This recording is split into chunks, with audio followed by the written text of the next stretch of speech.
Never in a million years did I think she would take our newborn daughter and go stay at her former sister-in-law's house.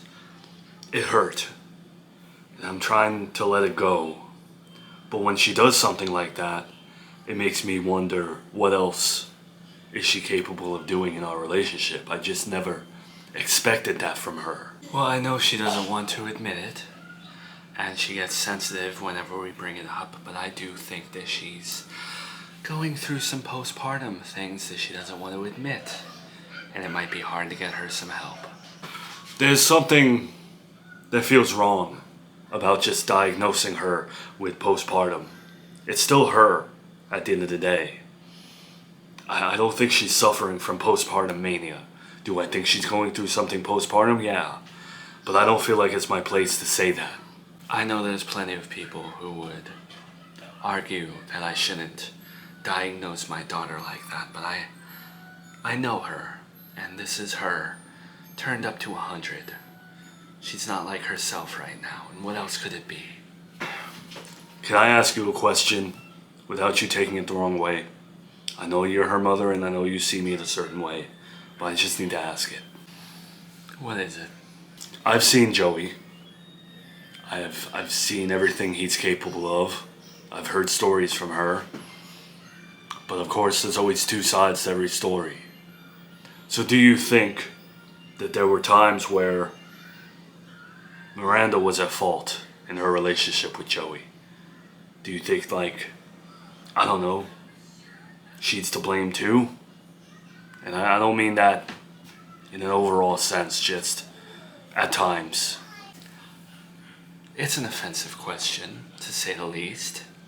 I don't think that she would like to hear that.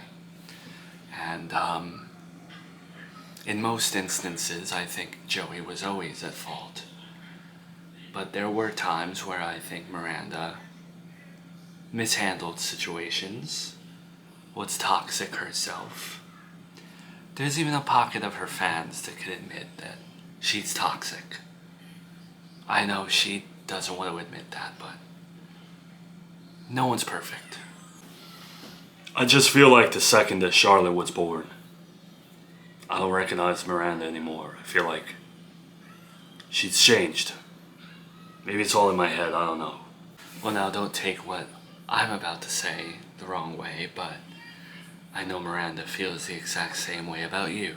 You know, I try to do things the right way. I try to be a good son and introduce you to my new girlfriend. You're just rude. You're rude to her, for no reason this time. Okay, Joey. I bit my tongue a lot, okay? I didn't make a comment about her McDonald's tote bag. I didn't make a comment when she mentioned her food stamps. I understand. Now, as I grow, everyone has different ways of life, fine. But when I cook a meal for someone, you don't put hot sauce and ketchup on it. And I remember you used to make fun of Miranda and not like her because she came off as too polished and too perfect, and she wanted to be a certain type of mom. But I relate to Kendra. I feel like she's raw, she's real, she's filled with flaws, but she's nice about it. She doesn't hurt anyone. You know what I mean? She just doesn't think she's better than no one. And yet you find something wrong with her. Okay, look. There's a clear difference between Miranda and Kendra. There are always going to be things I don't like about Miranda, for different reasons, but Kendra, it's just ghetto. Ghetto? That's racist, Ma. I don't like that. How can that be racist? She's white. Ghetto is ghetto. And I don't understand why she talks like that. Talk like what? Well, do you hear yourself? You know what? I can't have this conversation with you, because you're not going to get it. You know, Ma, judge her because she has a McDonald's tote bag? Come on. And then, I know, your whole mood shifted when she mentioned food stamps. You know, right before that, she said she shops for her son at Whole Foods, but all you hear is that buzzword food stamps. Why is that? I don't understand your perception on that. There's nothing wrong. I ain't even talking to you.